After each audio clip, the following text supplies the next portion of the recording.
bular vatan uchun vatandan ayrilib eng oxirida yot tuproqlarda yetishishga majbur bo'ldi. Mushu qahramonlarimizning, inqilobchilarimizning ro'yi albatta bizga madad, tasalli bo'ladi deb o'ylayman. Bu jangovar o'g'lonlari sog'an bu o'l, bu asosida 80 yildan keyin Uyg'urlar o'zlarining chet eldagi hurlik uchun bosgan qadamlarini, kurashlarini davomlashtiryapti.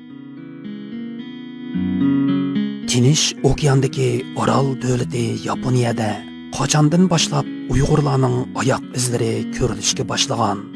Tarix batlarini varaqlaganda 2. Dünya urushining harpisida, ya'ni 1930-yillardagi davolg'ib turgan favqulodda vaziyatda Sharqiy Turkiston milliy inqilob yetakchilaridan bir turkum kishilarning Iroqdagi Yaponiya imperiyasi bilan ma'lum munosabatlarda bo'lganligi o'ttiriga chiqdi. Yaponiya arxivlaridagi tarixiy hujjatlarga qaraganda 1934-yili Xotan islom hukumati yiqilgandan keyin Afg'onistonga hijrat qilishga majbur bo'lgan Muhammad Amin Bug'roning Kabuldagi Yaponiya bosh elchisi Kitida Masamoto bilan maxfiy aloqa qilganligi hamda Sharqiy Turkistonning ozodligi masalasida Yaponiyadan yordam talab qilganligi ma'lum. 1937-yilga kelganda Qashqarda turishliq Uyg'ur otliq askarlar 6-diviziyasining komandiri general Mahmud Muhiti, militarist Shingshay va Sovet ittifoqining kuchlik besimi ostida chet elga hijrat qilish majburiyatida qoladi. U 1938-yili Angliya kontrolligidagi Hindiston orqali avval Makka mukarramga berib, haj farzini ado qiladi. Ondan Turkiyaga berib, Yaponiyaning Istanbulda turishliq bosh konsuli bilan maxfiy ko'rishdi. General Mahmud Muhiti Turkiyadan Hindistonga qaytgandan keyin Angliya doiralari uning Yaponiya taraf bilan bo'lgan aloqasidan gumonlanib, 48 soat ichida uning chegaradan chiqib ketishini talab qildi. Shunda qilib General Mahmud Muhiti, akisi Musul Hoji Muhiti, sabdoshlaridan To'xtabay Turdizoda, Boy Azizi, Muhammad Amin Islomiy qatorliq kishilar bilan birga Hindistondan ayrilib 1939-yili 4-oyda Yaponiyaning Kobe portidan quruqlikka chiqdi. General Mahmud Muhiti boshchiligidagi Sharqiy Turkiston inqilobchilari Yaponiyaga borgandan keyin Yaponiyadagi tatar musofirlarini asos qilgan musulmonlar jamoatining qizg'in qarshi elishiga sazovar bo'ldi. Shu yili General Mahmud Muhiti Tokioda Sharqiy Turkiston istiqlol jamiyatini qurib, chet ellarda Sharqiy Turkiston davosini anglitishning tashkiliy asosini tiklashga tirishdi. General Mahmud Muhiti bu jamiyatning raisligiga, Afg'onistonda turayotgan Muhammad Amin Bug'ro muavin raislikka, Muhammad Amin Islomiy bosh kotiblikqa tayinlandi. General Mahmud Muhiti Tokiodagi yillarda Osiyo Tinch okean rayonida buyuk bir harbiy kuch sifatida o'ttirg'i chiqayotgan Yaponiya imperiyasi bilan Sharqiy Turkiston masalasi bo'yicha yaqin munosabat o'rnatishga tirishchanlik ko'rsatdi. Uning bu jihatdagi urinishlari 1940-yili 3-oyning 27-kuni Yaponiya tashqi ishlar vazoratiga yo'llagan maxsus maktubida aniq bayon qilindi. Shu mezgillarda Yaponiya tashqi ishlar vaziri qatorliq Yaponiyaning yuqori darajalik amaldorlari General Mahmud Muhiti boshchiligidagi Sharqiy Turkiston inqilobchilarini ko'p qatim qabul qiladi. Yaponiya taraf General Mahmud Muhiti bilan Yaponiyaning Osiyo strategiyasi va kommunizmdan mudofaa ko'rish koridori barpo qilish planida Sharqiy Turkistonning o'ynaydigan muhim geosiyosiy roli haqida suhbatlar elib boradi. Yana bir tarafdan General Mahmud Muhiti Tokiodagi yillarda Rus bolsheviklarining zulmidan qochib, Yaponiyaga sig'ingan tatar jamoati va boshqa musulmon jamoatlari bilan zich munosabat bog'lab, Xitoy bilan Sovet ittifoqi oralig'ida asoratda qolgan Sharqiy Turkistonliklarning ozodligi uchun musulmonlar dunyosining jamoat fikrini shakllantirishga tirishchanlik ko'rsatdi. 1941-yili 19-avgustda Muhitila oilasining cho'ng o'g'li Musul Hoji Muhiti kasallik sababidan Tokioda vafot bo'ldi. Marhumning janoza namozi Tokio jamoasida o'qilib, Tokiodagi musulmonlar qabristonligiga dafn qilindi. Mərhum Mosul Hacı Muhiti Yaponiya tuproqlarına kömilgan tunji Sharqi Turkistonlik Uyg'ur musafir bo'lib qoladi. 1942 yilga borganda Yaponiyaning urush strategiyasi Osiyo quruqligidan asta-asta Tinch okean rayoniga yo'tkiladi. Bo'libmi Pearl Harbor hujumidan keyin Yaponiya asosliq askariy quvvatlarini Tinch okean rayoniga yo'tkab Amerika bilan urush sepiga kirdi. Bunun bilan Yaponiya imperiyasining Manjuriya, Mongoliya, Sharqi Turkiston va Afg'onistonga so'zilgan Osiyo quruqligida kommunizmdan mudofaa ko'rish koridori barpo qilish plani tashlanib qoladi. Natijada Yaponiyadan umidini uzgan general Mahmud Muhiti Tokiodan ayrilib, Yaponiya ishg'oliyatidagi Beyjingga qaytib keladi va Sharqi Turkistonning kelajagi uchun boshqa bir chiqish yo'li izlamoqchi bo'ladi. Ammo u sabdoshlardan To'xtabay Turdizoda, Muhammad Amin Islomiy qatorliq bir turkum kishilarni davomliq Yaponiyada turib fursat kutishga qoldirib qo'ydi. Shuning bilan Yaponiyada turib qolgan Sharqi Turkistonlik muhojirlar 1950 va 1960 yillarga qadar o'z faoliyatlarini davom qiladi. Bir ömür vatanning ozodligi uchun o't bo'lib yongan general Mahmud Muhiti İkinci Dünya urushi oxirlashish oldida, ya'ni 1944-yili tuyuqsiz qo'zg'algan yurak kesili bilan Beyjingda olamdan o'tdi.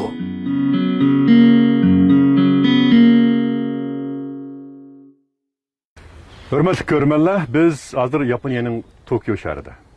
Biz Tokio shahriga kelgan tunji kuni Tokioning ichidagi go'zal bir o'rmonlikqa joylashgan pinhon bir qabristonlikka yetib keldik.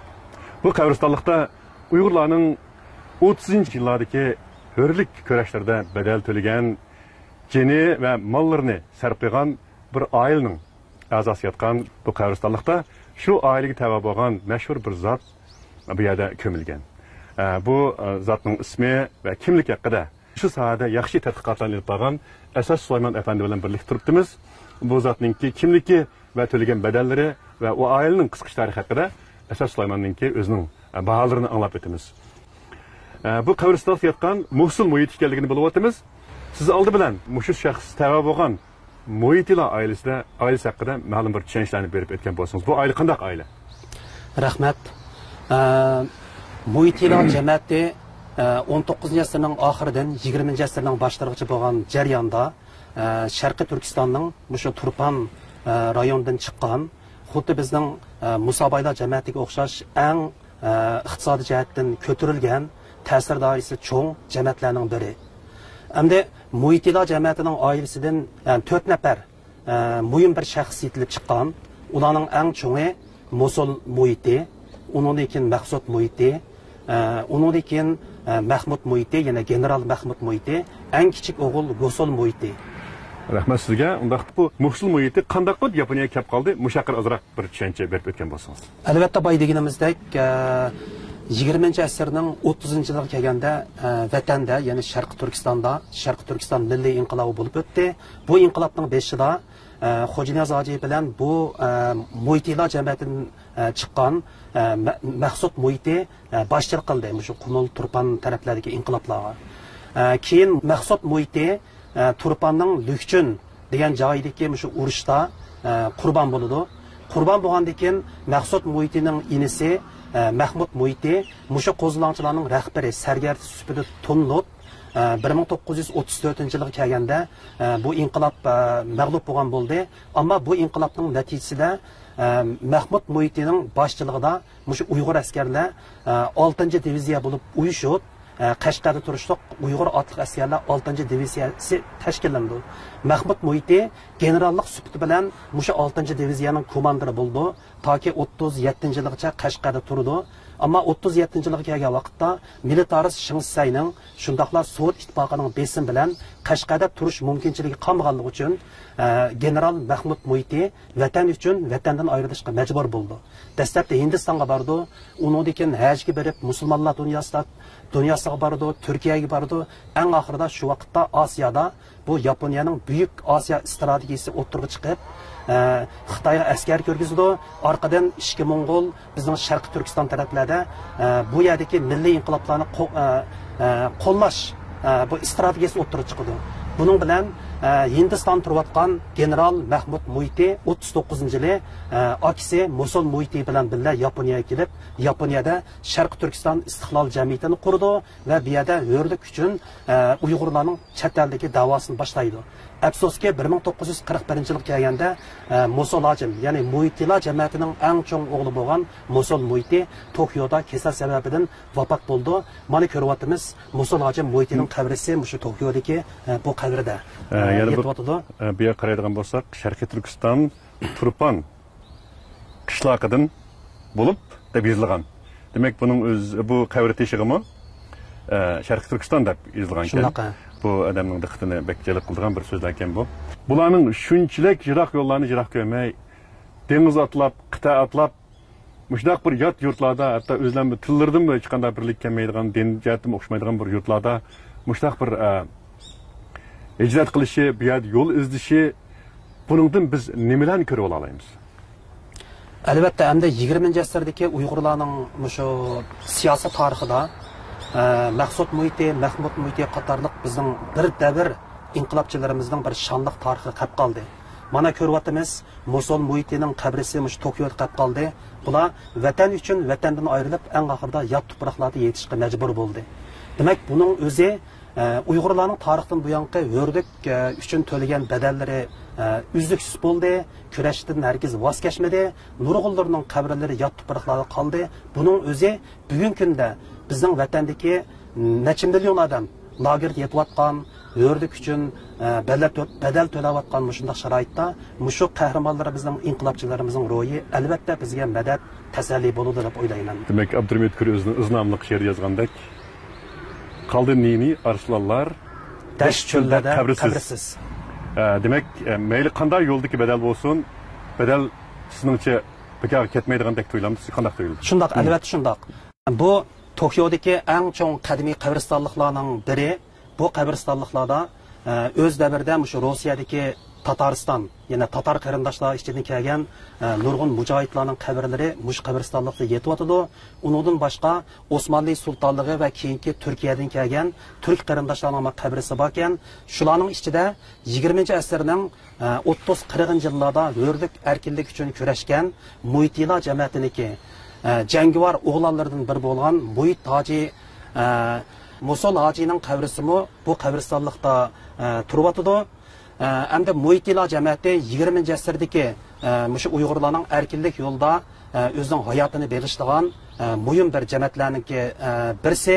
Bu jamiyatdan chiqqan Maqsud Muiti, Mosul Muiti, Mahmud Muiti va Gosul Muiti qatorliq 4 nafar qarindosh 20-asrdagi Uyg'urlarning erkinlik, ozodlik uchun badal to'lagan, hayotini taqdim qilgan o'g'lonlarimizning birisi. Mosul Muiti ikisi Mahmud Muiti, yana general Mahmud Muiti bilan 1939-yili Tokioga kelgan. Tokioda Sharqiy Turkiston istiqlol jamiyatini qurib, shu vaqtdagi Uyg'urlarning vatan davosi uchun Yaponiyada bir yangi sahifa ochgan. Bular Yaponiyaning shu vaqtdagi davlat hokimiyat o'rinlari bilan so'zlashib, diplomatik jihatdan va boshqa jihatlardan nurg'un bir kelishimlarni tuzgan. Bu tarix tadqiq qilinyapti. Afsuski, Mosul Hoji kasal sababidan 1941-yili Tokioda vafot bo'lgan. Vafot bo'lgandan keyin bu qabristonlikqa qo'yilgan Mosul Muiti. Mahmud Muiti bo'lsa keyincha qaytib ketib, mushu Beyjing bilan ishki Mo'ng'ol oralig'ida yana vatanning ishlari uchun jamiyat qurib, 44-yili Beyjingda olamdan o'tdi. Demak, Muitilar jamiyatining bu o'g'illari 20-asrdagi Uyg'urlarning hurlik kurashlari uchun badal to'lagan, hayotini bergan bizning muhim inqilobchilarimizning biri deyishga bo'ladi. O'z davrida 40-yillarda Muitilar jamiyatining bu jangovar o'g'lonlari saqan bu asosida 80 yildan keyinmi Uyg'urlar o'zlarining chet eldagi hurlik uchun bosgan qadamlarini, kurashlarini davom qiladi. İlgirkiler baskan yollarda ular sağan ul asasida mana bugunmi Uyg'urlar o'zining kurashlarini davomlashtiryapti. Demak, o'z xalq uchun to'langan har qanday bir badalninki muayyan shaklda bir Onun bir neticesi buldu demekçi biz. Şundaq, Şunu görüyoruz bunu bir yerde. Şundaq. Euzubillahimineşşeytanirracim. Bismillahirrahmanirrahim. Elhamdülillah. Elhamdülillahi Rabbil alemin.